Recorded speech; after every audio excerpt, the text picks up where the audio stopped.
I want to read a few letters or portions of it from Jack Hartsfield. He's FBI, but he was undercover as a reporter. And when I met him, he was in Huntsville, Alabama, after I'd been written a medical malpractice book dealing with mind control.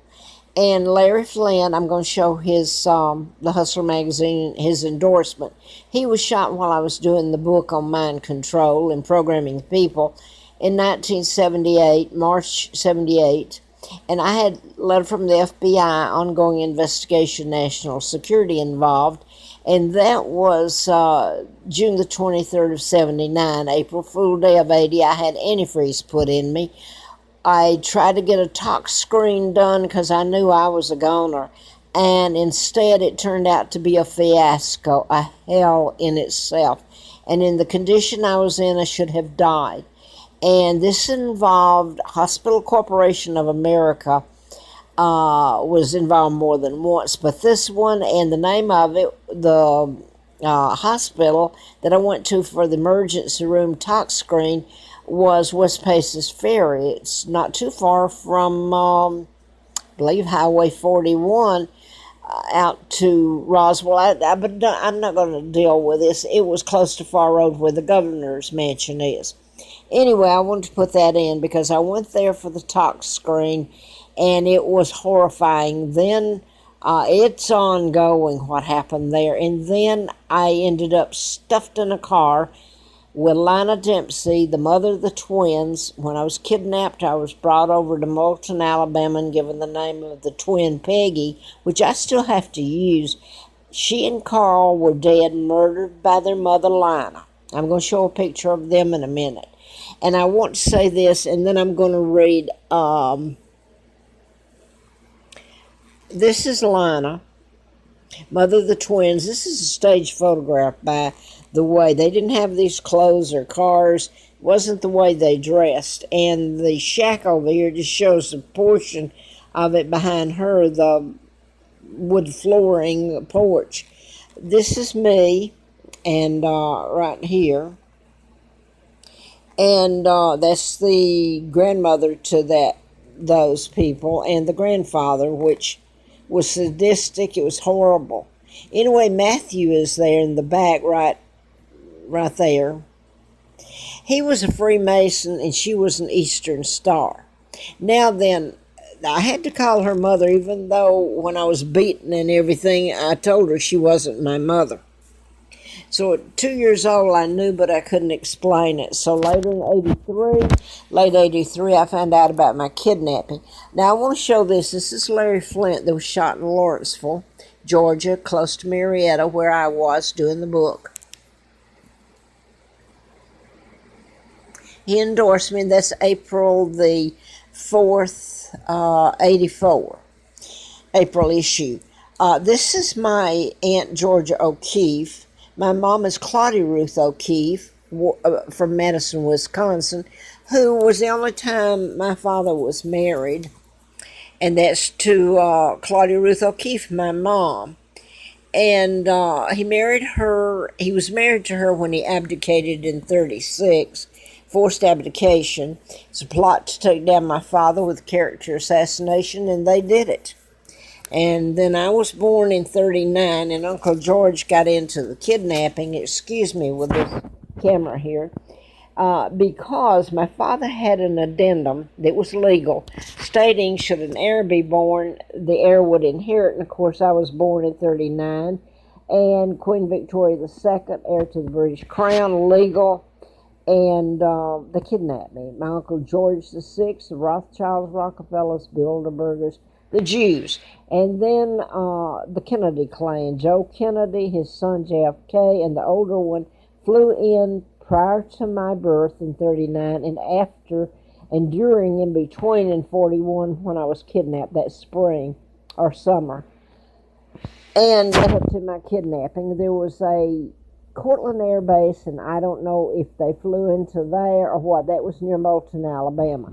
Wallace Simpson in 37, after my father abdicated not to marry her, she married an imposter, pretending to be my father, and they became the illegal title of Duke and Duchess of Windsor.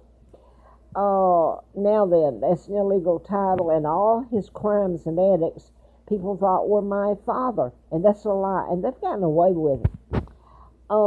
He died in 72 and was buried at Frogmore, and of course he's illegal. It's a joke, just like putting antifreeze in me, who I am, April Fool Day of 80, and this woman, I don't think I said this, the only time she was married in her life, she was married to a man named Milton Mason from Huntsville, Alabama. It didn't last but a few months, but the Mason and the Freemason and the global government, the Rothschilds, Rockefellers, I just read, somebody posted a video to me on YouTube, and I wish I had it out now. I don't. It was saying some of the same things I did. It was really a good one. I don't have it right now. I want to get to Jack Hartsfield. He saved my life when they stuffed me in the car, and I ended up in Huntsville. And of all things, I passed a background check to work for the district attorney, Fred Simpson, and you get into Crip. Wallace Simpson was supposed to marry my father. It was a double imposter, and it was Madison County, Huntsville, Alabama. Madison, Wisconsin's where my mom was born. I'm later to find out. And then the next job I had was for Doyle Duke of Golden Triangle. So you have my jobs and the names involved form patterns and clues, okay? So now that I'm going to get to this, I met Jack then, and he saved my life because they tried to kill me again, this woman and some other people, of course. Okay, Jack Hartsfield was living in Santa Clarita, and this is an email. I'm just going to read from some of his, okay? Good to hear from you, my lady. So try this one on for a size. No, he says here, you mentioned in your last letter that you enjoyed reading the clues in my epistles from time to time. So try this one on for size. Don't know why I chose this date, Friday the 13th, to write this little ditty. Friday the 13th has always been considered unlucky in the world of superstitions, but it's more than that. It was Friday the 13th, 1307, actually October the 13th, 1307. Gee, that's Philip's birthday that was put down there with me. Oh my goodness, he's retired now, and I'm not going to mention. They got him. He was in law enforcement. He does not belong in that family. I don't care what anybody says. Okay, they named him Philip. This is before they knew I was kidnapped and who I am, but this was before Philip and Elizabeth married, which is illegal. They're both my cousins, I hate to say. Elizabeth is not the legal heir. But it was Friday the 13th, 1307, actually October the 13th, 1307, when King Philip, I guess this is the fourth of France, set out to destroy the order of the Templar Knights, forerunners of the Masonic Freemasons in later centuries, decreeing all of these individual kingdoms wide by arrest and persecution for heresy. It wasn't heresy, but the king's recognition that the Templar Knights held more financial control over the French Empire, and he wanted to destroy them all. You know, here's where I've just been, oh gosh, that's on tomorrow night, or day after tomorrow. It's on, well, anyway, it's about Roosevelt. It's looking, oh gosh, now that I've started this, because this brought it back, it's Franklin Delano Roosevelt, the president that helped kidnap me. He appointed Kennedy ambassador, and he was a Jew. All this was a takedown of my dad, a plot. Even Sir Winston Churchill, his best buddy was the Supreme Allied Commander, who was Eisenhower, who later became president. But anyway, now I'm going to lose what I was going to say. What is it? Something island in Canada?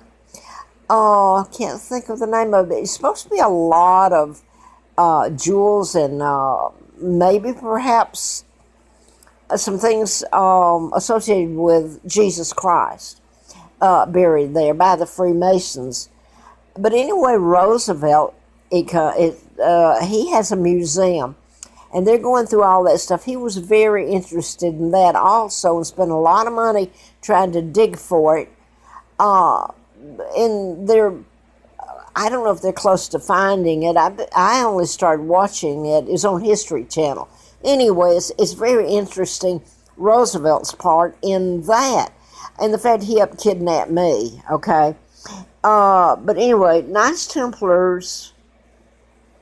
Solomon's Temple, as described in both religious documents of different faiths, were in fact the first such order to devise a means of establishing financial credit, bank loans.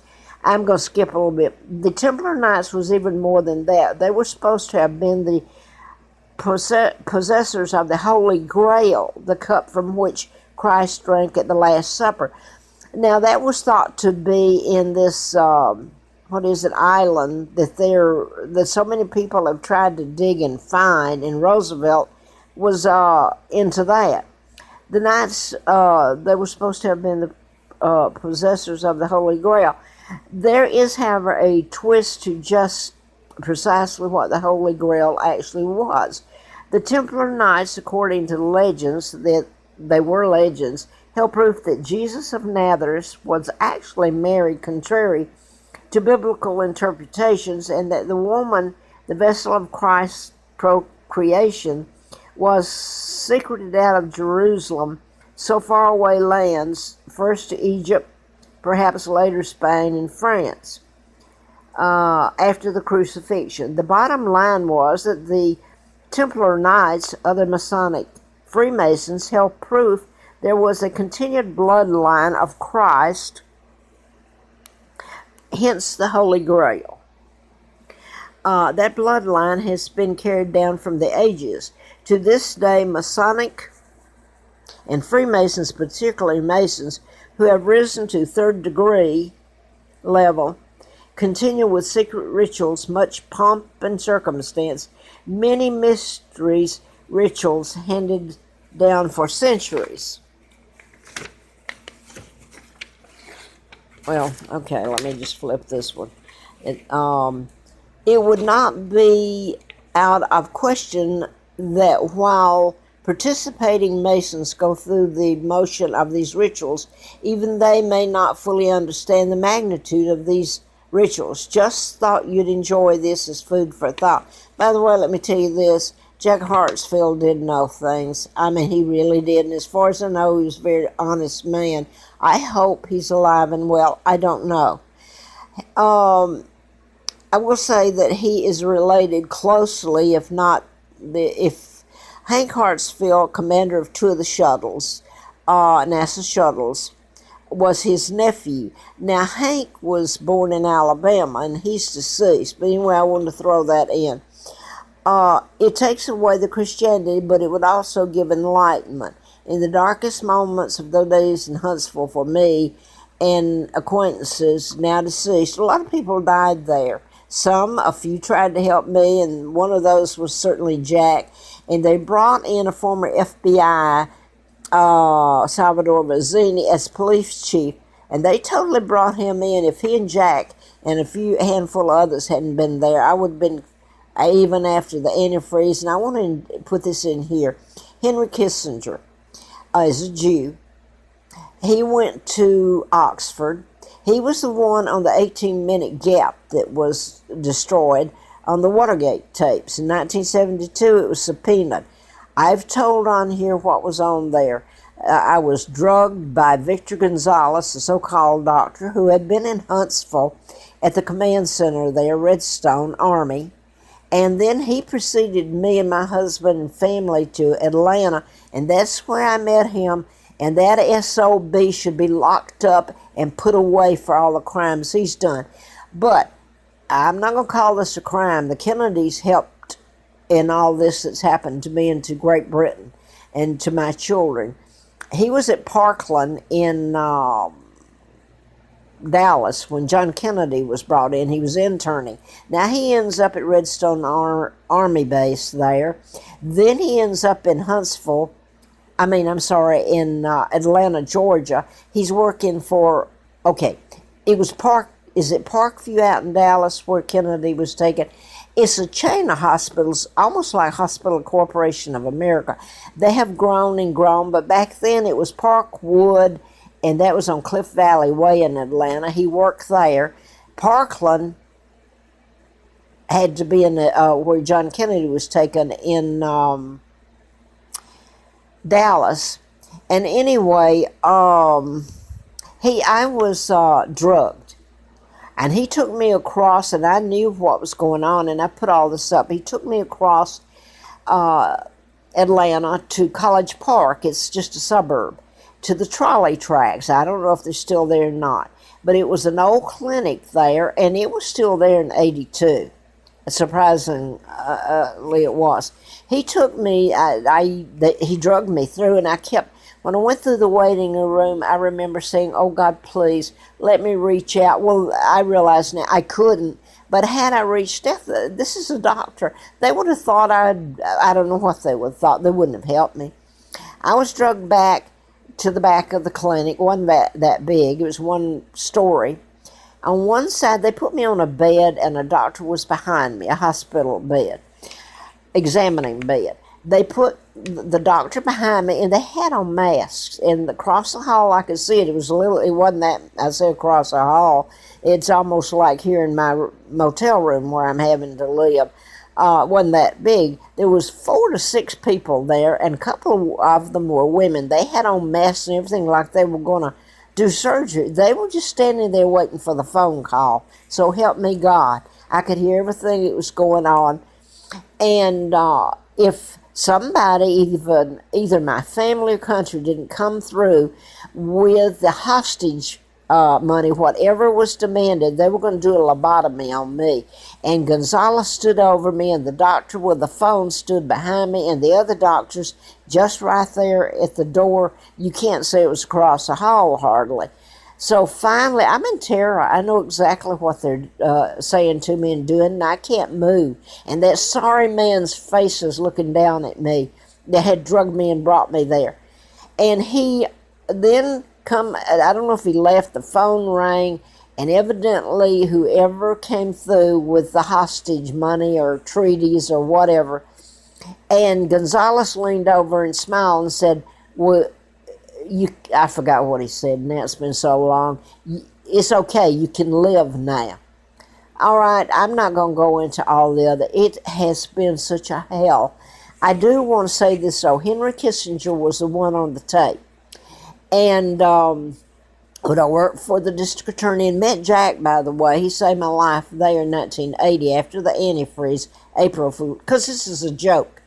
This is a sick joke. I could go back and tell what they did to my sons, a Jew, Al Platt, that worked for Fisher Body in Atlanta. So help me God, if there's a God. I hope he does justice to them. Please. So anyway, I was able to go back. I wanted to put this in because this tape's going to go out. And I'm, if I can, okay. They role-played the Watergate tape in the district attorney Simpson's office in 1980 when I went to work there after the antifreeze and after this in 72. And it was Henry Kissinger. I wanted to get this in, then I'm going to stop and put up another one, I hope, with some more letters from Jack, because they're very informative. But the deal was that there was, when Diana, okay, she's using my money too. This is not okay. She flaunted all of it. She knew about my father's illegal takedown. She knew about me. They all did about me living over here and the life, what was being done to me. And they're Freemasons. How's that? But anyway, she was up here. Can you believe she's dancing